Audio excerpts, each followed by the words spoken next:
ভাবছি এখন ফাস্টফুডের দোকানটা খুলেই ফেলবো। তো হে এভরিওয়ান, গুড মর্নিং। তোমরা সবাই কেমন আছো? আমরা তো ভীষণ ভালো আছি। আমার নতুন একটি ব্লগে তোমাদেরকে অনেক অনেক স্বাগত।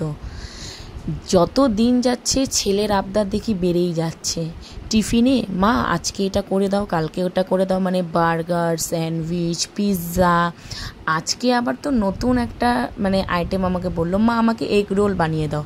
হ্যাঁ, অতটাও কঠিন না, কিন্তু তাও ওর দেখি দিনকে দিন আবদার বেড়েই যাচ্ছে।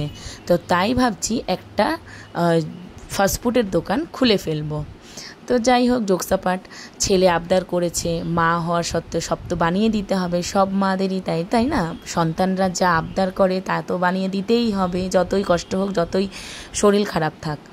তো আজকেও ছেলের টিফিনে আবদার করেছিল কাল রাতেই যে আমাকে মা এগরোল বানিয়ে দিবে। তো সেই কথা অনুযায়ী সকাল সকাল একদম উঠে পড়েছি, ওকে এগরোলটা বানিয়ে দিয়েছি টিফিনে। তো ছেলে একদম খুশি খুশি করে টিফিন নিয়ে চলে গেছে। তো এই ছিল আজকে ছোট্ট একটা ব্লগ, সকালকার টিফিনের একটা ব্লগ। তো আমার ভিডিওগুলি কেমন লাগছে অবশ্যই জানিও। সবাই ভালো থেকো, সুস্থ থেকো, বাই।